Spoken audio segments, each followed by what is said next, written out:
নামলাম বল।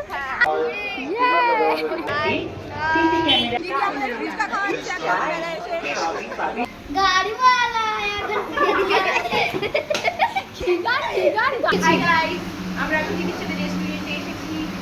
তোমার সাথে একটা রিলস বানাই। তো চলো ভিডিওটা প্রথম থেকে শুরু করা যাক। দেখে তো বুঝতেই পারছো যে আমি আমার স্টুডেন্টদেরকে নিয়ে একটু বেরিয়েছিলাম ওদের আবদার পূরণ করার জন্য। রথের দিন থেকে আমার মাথা পাগল করে দিয়েছে যে ওদেরকে নিয়ে আমাকে মেলায় যেতেই হবে। এটা অবশ্য আমার প্রথম নয়, এর আগেও আমি এই মেলাতেই স্টুডেন্টদেরকে নিয়ে এসেছিলাম। যাদের সাথে আমার সারা বছরের সম্পর্ক, তাদের এই ছোটো ছোটো আবদার মেটানো আমার কর্তব্য। আর এটা শুধু কর্তব্য নয়, এটার মধ্যে আছে ভালোবাসা এবং ভালো লাগা। আর যারা এটা করে থাকে তারাই একমাত্র জানবে যে এটার মধ্যে কতটা সুখ লুকিয়ে আছে। যখন আমি স্কুলে পড়তাম তখন সম্রাটদার মাথা পাগল করে দিতাম ঠিক এইভাবেই, যে আমাদেরকে মেলায় নিয়ে যেতে হবে, আমাদেরকে ঠাকুর দেখতে নিয়ে যেতে হবে। আর দাদার ঠিক এমনভাবেই আমাদের সব আবদার পূরণ করতো। ফোন নিয়ে এসেছিল, ফোন নিয়ে নিয়েছি। কেমন লাগছে দিদি ফোন নিয়ে নেওয়ার পর? তোমার সাথে একটা রিলস বানাই তাহলে। জানাবি বল কিসের রিলস বানাবি?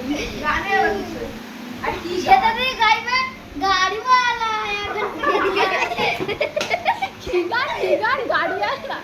গাড়িওয়ালা গণপতি কদরানি কাল এই কাঁচরার গাড়ি নিয়ে আয়। তো যেদিন ওদেরকে নিয়ে মেলায় আসলাম ওই দিন দুপুর থেকেই এত বৃষ্টি হচ্ছে, আমাদের বেরোনোর কথা 6:30টায়, কিন্তু 6টার সময় অল্প অল্প তখনও বৃষ্টি হচ্ছে। কিন্তু যখন এই ছোটো ছোটো বাচ্চাগুলো ফোন করে বলে দিদি রেডি হয়ে বসে আছি তুমি কি যাবে, তখন আমি না বলি কিভাবে। শুধু সবাইকে একটা কথাই বললাম যে তোরা সবাই ছাতা নিয়ে তারপর যা হবে দেখা যাবে। এখানে পুরোপুরিভাবে তো কেউ কিছু খেতে পারলো না, জানতাম কেউ খেতে পারবে না, তবু ওদেরকে মেলায় আমি খাওয়ালাম না। একটাই কারণ, সে যেদিন গেছিলাম সেদিন ছিল বুধবার, আর সোম মঙ্গল জানি না মেলায় সেরকম ভিড় হয় না, খাবার বাসি থাকবে কি কিছু, ওদের পেট খারাপ করতে পারে বা বিভিন্ন ধরনের অন্য কোনো শরীর খারাপও করতে পারে, যার জন্য ওদেরকে রেস্টুরেন্টে নিয়ে আসা। তো ওদের আবদার ওরা বাড়ি যাওয়ার পথে আবার মেলা ঘুরবে। ওরা টাকা এনেছিল প্রত্যেকে কিছু না কিছু কিনবে বলে, তাই জন্যই বললো যে দিদি আরেকবার চলো না কিছু একটা কিনে নিই। আর এইটা খেলবে বলে তো আমার মাথা খারাপ করে দিয়েছে। তো বললাম যে খেল। তো খেলার পরে এই যে 6জন খেলেছে, যেমন প্রত্যেকে বলেছিলাম যে একটা থেকে প্রত্যেকে খেলবি। তো তাই জন্য কাকু কী করলো, সান্ত্বনা পুরস্কার কিছু বাদেনি, তাই 6টা পেন দিল।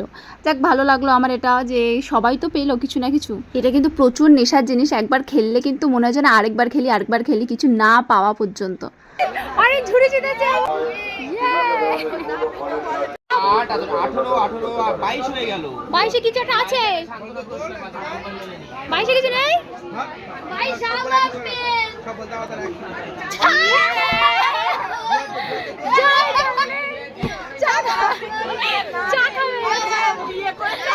বাড়ি যাওয়ার সময় বৃষ্টি নেমে এসেছিল, ঘড়িতে তখন বাজে 9:30, অনেকটাই রাত হয়ে গিয়েছিল। সবার বাড়ি থেকে মোটামুটি ফোন আসছিল। আর এদিকে আমার অবস্থা দেখো, স্টুডেন্টের সাথে জুতো পাল্টাপাল্টি করে নিয়েছি, কেননা আমার পা কেটে গেছিলো বলে। ভিডিওটা এই পর্যন্ত, টাটা।